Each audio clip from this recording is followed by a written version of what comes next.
already said. And my lola, my iking lola also, her name is Erlinda Carlos, or which we call her Lola Linda. I'm Mama CK, known as Mama CK sa fandom na to. Ako po si Margaret, ako po si Mateo Dominic Green, big fan ko ng SB19. Si Lola Linda, aware na siya sa SB19 way back 2019. Sama ko si Lola Linda nung concert ng SB19. Doon siya namama. Wow, ang galing naman pala nila. Kaya nila, ang galing. After that, sobra siyang naging instant fan. No, I heard of them, pero hindi pa ako fan nila. Then I heard the song Tila Luha. Yun talaga yung tumawag sa akin. Hindi naman ako nag-play sa YouTube at that time. Naka-all lang yung laptop ko. And then tumunog yung Tila Luha. Then nung narinig ko siya, umiyak na ako. Stay ako sa bahay. May nagsabi sa amin na ito magaling ito. Mapa-days kayo. Paulit-ulit po kami. Minsan memorize na rin niya. Pag kumakanta ako, kinakanta na rin niya. Kaya siguro na rin siya. Music finds your soul kasi. So yun yung ginawa ng Tila Luha. And then from then on, doon na ako naging fan. Simula nung naging fan nila ako, hindi na ako bumitaw. Andito pa rin ako. Ayan na yung mga proofs natin sa tagal na natin sa fan. Why stand SB19? Either you love them because of their looks or you love them because of their music. Kasi yung musika nila, binigyan nila tayo ng hope. Ano sila inspiring sila. Lalo na yung mga kanta nila yung meaning. Ganun yung buhay. For me, yung pinaka-genuine sa SB19, not just the pure 100% talent, but for their character, their values. Ang dami kasi nagawa ni SB. Fandom yung ginawa nila, the 18. Sabi ni Pinuno, ating tayo. Inclusive. Idolo, dapat talaga sila maging idolo ng bata. Sana sila Everyday streaming. We're streaming everyday nila. Kasi part of a fan base ako. Everyday talaga. Kahit lumang videos, kahit lumang na yung kanta, ulit-ulit pa rin. Their MVs, mas madalas ko siya nagagawa before matulog. Lalabay. Sila yung naging kaalma ko. And ng lola ko, since nung pandemic, sobrang naging colorful ng banding namin ng lola ko. Siguro parang pastime na. Kung nakakabikas lang siya ng mga salita, pero hanggang ham lang siya eh. At saka, ta-ta-ta-ta. 3 years ago, nung nag-debut sila, sumabog din yung problema ng bahay. Pero ngayon may SB19 na ako, may support system na ako. That's how they changed my life a lot. Last week, she was diagnosed to have a brain tumor. Ayun ng doctor is savor na lang yung last weeks or last months na kabanding namin si Lola. Marami pa talagang plano. Gusto niya kasi pumunta din sa concert ng SB19. Thank you din. Naging masaya ang buhay ni Lola Linda. Naging bagets din na ngayon lang na-enjoy yung buhay niya. Maging fun girl. And sobrang mga memories na yung buo na dadalhin ko pang habang buhay. Pag naalala ko kayo, naalala ko rin lahat ng banding namin kasama si Lola Linda. Yung meaning talaga, yung post ko, yung meaning ng mga kanta nila. Lalo na sa family, gano'n nyo, nagka-COVID, operahan sa brain, operahan sa heart. Yung mga doctors, walang binibigay na pag-asa sa amin. Wala akong kinapitan ng tayo nyo. Kasi mag-stress kami pala ng anak ko eh. Yun lang nagbibigay ng saya. Siguro lalo na sa akin. Nalulungkot ako pag di sila napapanood. Kaya sabi ng mga anak ko, SB na naman pinapanood niya. Message ko sa SB19. SB19, Malima. sobrang proud kami sa inyo. Isa na doon ako at si Lola Linda. Tsaka yung meaningful ng mga kanta ng patuloy nila.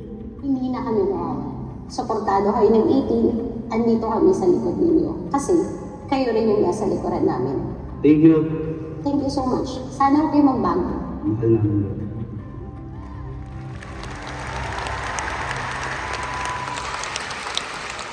Imagine na makakatouch kami ng tao like deeply.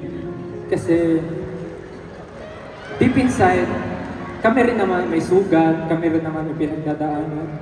But, kinukuha lang rin namin yung inspiration sa inyo.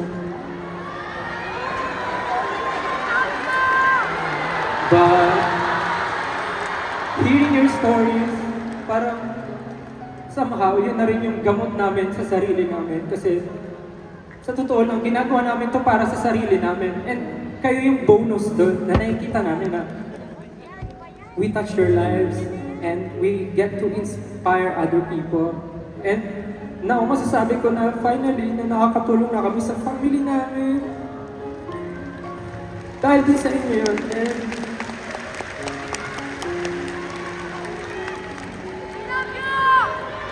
hindi naman namin masasabi na perfect yung group namin, but we have the perfect memories. We have the perfect team.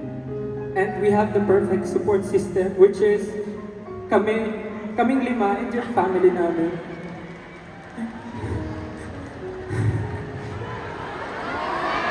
Actually, kanina, habang nagpo-perform kami ng Go Up, medyo emotional ako kasi yung Go Up kasi sobrang proud ako sa sarili.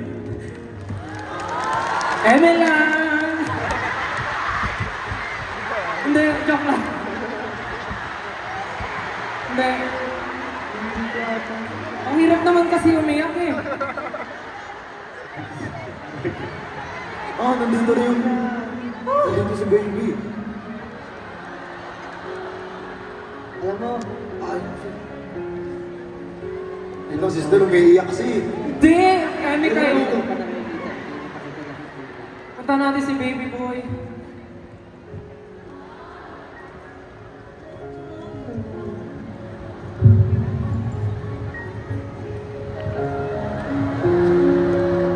Okay ka lang? Okay lang po siya? Yes po.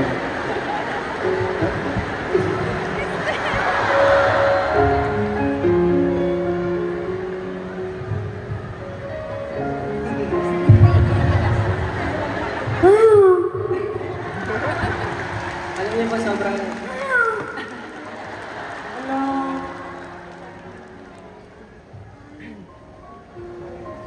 Alam niyo po, it breaks my heart to see, syempre, yung katulad niya po, na bata pa lang, pero marami ng struggles. Ang hirap ko na nakikita siya na ganito. Alam ko po yung hirap ko for sure. Kaya sana po, nagpakatatag kayo pareho. At sana nabibigyan po namin kayo ng saya.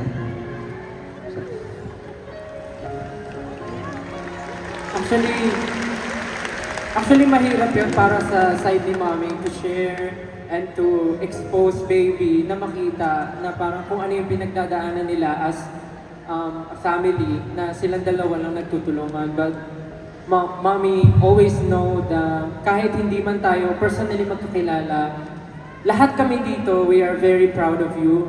And thankful kami sa mga kagaya nyo. And of course, kami rin naman may parents kami. But syempre, yung case nyo po is very different from us. And we know it's very hard for you. But patuloy po kayong lumalaban. And I'm sure bumabangon po kayo para sa kanya. And actually, seeing him dito po sa concert talagang nakakatuwa kasi kahit na, alam niyo po yun, may pinagdadaanan siya. Pero nakita po namin na nag-enjoy siya and masaya kami na naging parte kami ng buhay niya and nakakatulong po kami sa mga sa inyo. Kaya maraming salamat po. Meron po ba kayong gusto sabihin?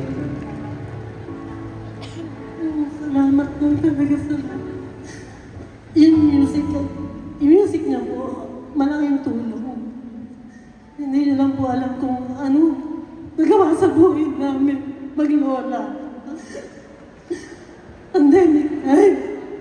Gabi kami sa ospital, kayo lang yung lagi namin pinapanood. Kayo lang yung lagi namin pinakikinggan. Hindi ko alam natin. Pero gano'n talaga eh. Napili kami sa kanta, pero music lover kasi siya nung hindi pa siya ganyan, yung normal pa lang siya. Music lover po siya. Talagang may taste. May taste po itong bata ko. Salamat po sa inyo talaga, sobra. At mabuhay po kayo ng matagal. Mahal na mahal po namin kayo. Wala pong katumbas na halaga ang binibigay niyo saya sa amin. Maraming salamat, SB19. Sobrang mahal na mahal din po namin kayo. Kung nabibigyan niyo po kami ng inspirasyon, sa totoo lang po, kung nabibigyan niyo po kami at kayo nabibigyan namin ng inspirasyon, mas nabibigyan niyo po ang SB19 ng inspirasyon. Lalo na po, nandito po kayo ngayon at syempre alam ko po napakahirap po itaguyod ng ganito na pareho kayo lumalaban sa araw-araw. Ako hindi ko nga po ma-imagine paano nyo kinakaya. Kaya sobrang salamat po. Salamat na nag-i-stay kayo at lumalaban po kayo. Kayo po talaga lahat. Lahat na nandito sa Araneta, lahat po na sumusuporta sa amin. Kayo po ang dahilan ng aming lakas. Kaya po maraming salamat. Picture po tayo. Thank you po, Mami. Salamat po. Thank you for sharing your wonderful story to everyone tonight. Maraming salamat po.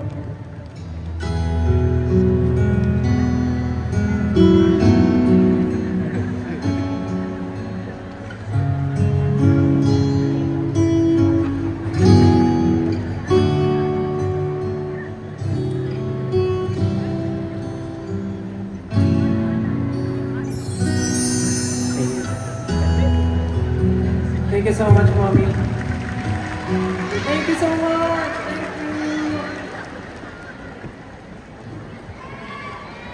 Thank you. Thank you so much. Maraming salamat po.